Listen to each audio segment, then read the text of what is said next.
When I was little, I used to always be really curious what was behind the velvet rope in museums, who gets to touch those things.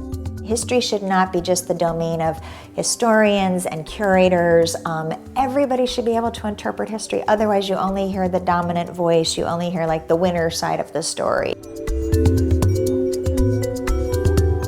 There's nothing traditional about this museum. It's all about breaking down barriers that people sometimes do feel about museums, that they don't know what the rules are. And so we try to break the rules ourselves so that you don't feel uncomfortable breaking the rules. I think that it's the job of museums to bring people together and educate them about what the important issues of our time are, which are actually always so similar to what the important issues were of just about every generation. So we decided to make this a real community venture. It's a community partnership that you tell us what the important stories are. You tell us what you want to see.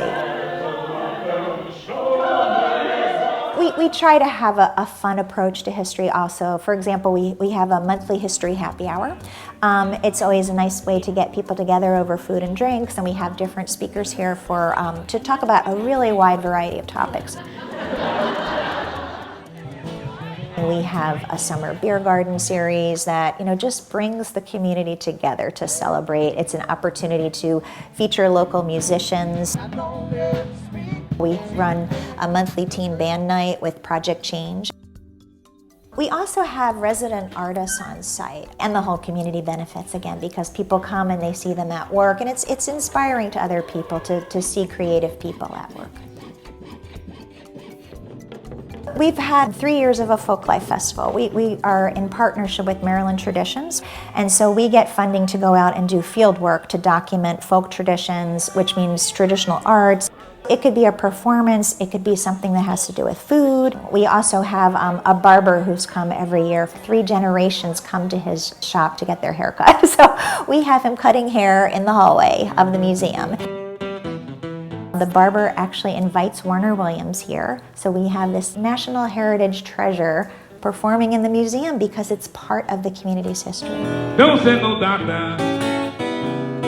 Doctor won't do me no good.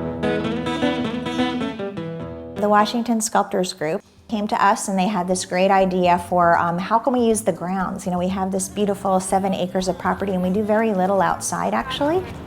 We were favoring artists that did something that they could do hand in hand with the community. So a couple of the artists actually built their sculptures on site with the community participating. We have a group of women, they call themselves the Maryland Colorists. They've been painting on location, they've been painting different scenes in Sandy Spring. They also had a day where they invited people from the community to come in and get their portraits painted. So again, it's that link between the contemporary and the historic.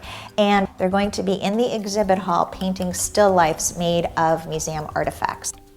They're so excited about this idea, and I think it's such a neat way to get the collection out in a completely different way than what we've done before. So the Strawberry Festival, that might be another one of those things. Well, what does that have to do with the museum? But it's been going on so long, it really is part of the history of the community, and it's that same flavor of that it brings the whole community together.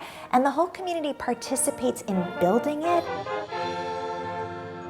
And if you bring people together, I think everybody realizes that we're all looking for the same thing. There's universal values that everybody shares, and we think that in the Quaker spirit, because this was originally a Quaker community, that the Quakers have a tradition of being so open and inspired by peace and inspired by understanding. We feel like the museum is carrying on that same tradition, that we are open to different points of view and we want to bring people together to build peace.